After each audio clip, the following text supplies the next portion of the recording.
Selamat pagi pemirsa, kini kami kembali hadir untuk menjumpai Anda dalam Berita Lampung bersama saya, Vika Rana. Sejumlah berita aktual dan informasi menarik lainnya telah kami siapkan untuk Anda. Berikut berita utama pagi hari. LN di rumah Mading. Puluhan rumah dan sekolah di 4 kampung di Kabupaten Waikanan rusak akibat diterjang angin puting beliung.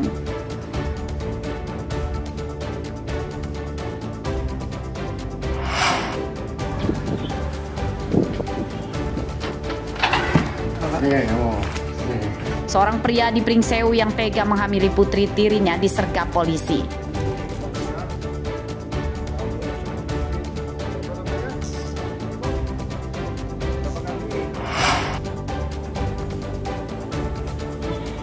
Para peternak kambing perah di Tulang Bawang kesulitan menjalankan usahanya dampak harga pakan yang terus melambung.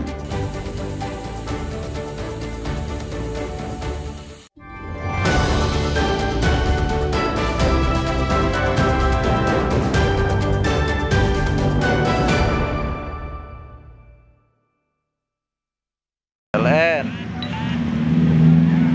di rumah Mading. Ada Pak Babin. Puluhan rumah di 4 kampung di Kecamatan Gunung Labuhan, Kabupaten Waikanan, Senin sore porak-poranda akibat diterjang angin puting beliung. Angin kencang itu merusak puluhan rumah, 1 sekolah, dan merobohkan beberapa tiang listrik PLN. 4 kampung yang diterjang angin kencang yakni Kampung Gunung Baru, Banjarsakti, Sukanegeri, dan Banjarratu. Kerusakan rumah dan sekolah pada umumnya terjadi di bagian atapnya. Angin kencang muncul saat hujan. Hasil pendataan petugas Badan Penanggulangan Bencana Daerah atau BPBD dan Pamong Kecamatan Gunung Labuhan pada Selasa pagi. Sebanyak 46 rumah yang rusak, 14 diantaranya rusak berat. Kemudian 1 sekolah SD Negeri 1 Banjarsakti rusak. Aman listrik ya. Musibah puting beliung yang terjadi di 4 kampung di Kecamatan Gunung Labuhan. Kurang lebih kemarin pukul 15.00 terjadi peristiwa puting beliung yang mana ini sangat berdampak kepada masyarakat. Di antaranya ada 1 sekolah di Kampung Banjarsakti yang 1 ruangannya rusak sedang. Kemudian ada 1 rumah juga di Sukanegeri yang rusak berat dan yang lain itu rusak ringan dan sedang. Sehingga puluhan rumah yang terdampak. Jadi pada hari ini kami diperintahkan Bupati Waikanan untuk melakukan survei, meninjau lokasi dan mendata korban-korban dan dampak dari puting beliung kemarin. Jadi setelah kita melakukan pendataan, kita akan mengajukan bantuan kepada pemerintah daerah Kabupaten Waikanan. Warga dan petugas bergotong royong menyingkirkan puing bangunan dan atap yang rusak. Angin kencang di 4 kampung di Waikanan tidak merenggut korban jiwa dan luka. Hingga Selasa siang, puluhan rumah yang rusak belum diperbaiki dan para korban berharap pemerintah daerah Waikanan membantu biaya perbaikannya. Ardio Haba melaporkan dari Waikanan.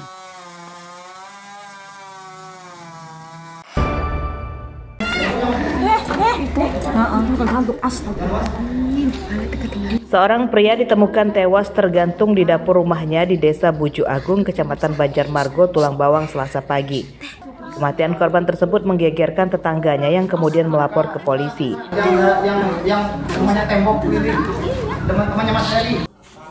Korban berinisial CP, umur 36 tahun.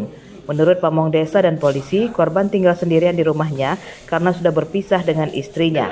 Mayat korban pertama kali diketahui oleh adik korban yang awalnya mendapati rumah korban tertutup. Adiknya kemudian mendobrak pintu dan menemukan korban sudah meninggal dunia di dapur.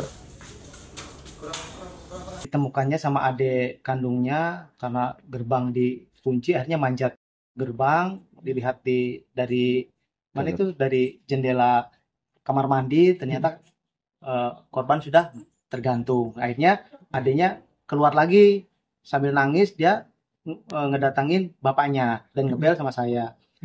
Nah, kemudian akhirnya sama keluarga saya bawa linggis, gerbang saya manjat ke gerbang, dicongkel dari dalam, Kemudian saya lihat barang-barang di jendela kamar mandi, ternyata betul. Nah, makanya karena saya sama warga memastikan, akhirnya pintu dapur ini dicongkel juga. Nah, dipastikan sudah dekat, ternyata benar sudah meninggal dunia. Bahwa telah terjadi seorang laki-laki diduga gantung diri atas nama saudara Cipto yang beramatkan di Pucuk Agung. Terus untuk barang bukti yang disita, Pak? Kita untuk sementara kita amankan tali nilon warna kuning yang digunakan korban untuk gantung diri. Penyebab korban tergantung hingga tewas masih diselidiki polisi. Untuk kepentingan penyidikan, jenazah korban dibawa ke rumah sakit untuk divisum. Mustaqim melaporkan dari Tulang Bawang.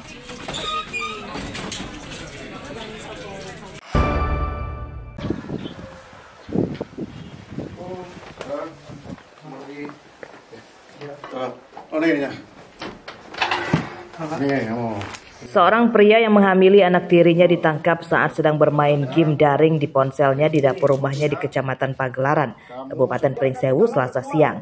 Tersangka berinisial SM, umur 37 tahun, langsung diborgol tangannya. Saat awal diinterogasi, tersangka langsung mengakui mencabuli putrinya 1 kali. Kamu ancam nggak dia? Enggak. Kamu jujur. Korban berumur 14 tahun yang merupakan siswi kelas 8 SMP. Tersangka mencabuli putrinya di kamar rumahnya saat korban tidur sendirian. Pencabulan dilakukan tersangka sempat dipergoki orang tuanya atau nenek korban. Namun saat itu tersangka langsung memberantakkan pakaian di lemari dan berbohong sedang menolong korban yang nyaris tertimpa lemari. Bener nggak? Jawab. Ada seorang anak korban, yakni dengan inisial OC, itu sudah disetubuhi oleh orang tua tirinya, oleh ayah tirinya, dan sudah berlangsung dari 2023 sampai 2025. Adapun anak itu pada saat di sekolah dilakukan tes pack oleh gurunya dan terindikasi hamil selama 7 minggu. Dari situ anak tersebut meminta bantuan, sehingganya sampai di kantor kita melakukan serangkaian penyelidikan dan berbagai macam alat bukti sudah terkumpul. Lalu kita langsung dalam 1x24 jam melakukan ungkap terhadap ayah tiri korban. Menurut polisi, pencabulan terungkap saat korban menjalani pemeriksaan kesehatan rutin di sekolahnya dan korban diketahui sedang hamil 7 minggu. Kehamilan korban kemudian diinformasikan ke ibu korban yang kemudian dilaporkan ke polisi. Hasil pemeriksaan, polisi mengungkap rupanya pencabulan terhadap korban oleh tersangka telah terjadi sejak 2023. Korban tidak berani mengadukan ke ibunya karena diancam akan dianiaya oleh tersangka. Pakaian dan hasil visum korban dari rumah sakit disita polisi sebagai barang bukti. Akibat perbuatannya, tersangka terancam 15 tahun penjara. Aris Susanto melaporkan dari Pringsewu.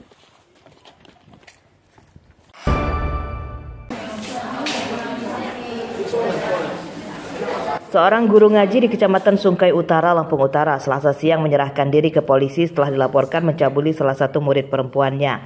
Tersangka berinisial AF, umur 38 tahun. Korban seorang santriwati berumur 12 tahun. Di hadapan polisi, tersangka mengakui seluruh perbuatan jahatnya. Pencabulan dilakukan tersangka di kamar mandi musola saat usai jam belajar. Tersangka mengancam akan menganiaya korban jika tidak mau menuruti kemauannya. Jadi setelah selesai belajar ngaji, korban ini, kemudian ditarik atau dipaksa ke kamar mandi musola. Kemudian tersangka membuka celana dalam korban, kemudian dia lakukanlah persetubuhan terhadap anak itu di kamar mandi musola. Kemudian dia mengaku sudah melakukan ini kurang lebih 5 kali. Adakah bang korban lainnya bang? Sampai saat ini kami belum mendapatkan informasi. Tersangka pun juga belum ada menyampaikan terkait korban lain. Pelaku ini guru ngajian kan? Ya, dia adalah guru ngaji di musola di wilayah Negara Ratu. Pakaian dan hasil visum korban disita polisi sebagai barang bukti. Penyidikan tersangka masih terus dikembangkan polisi untuk mencari tahu kemungkinan adanya korban lain. Akibat perbuatannya, tersangka terancam hukuman 15 tahun penjara. Ardio Haba melaporkan dari Lampung Utara.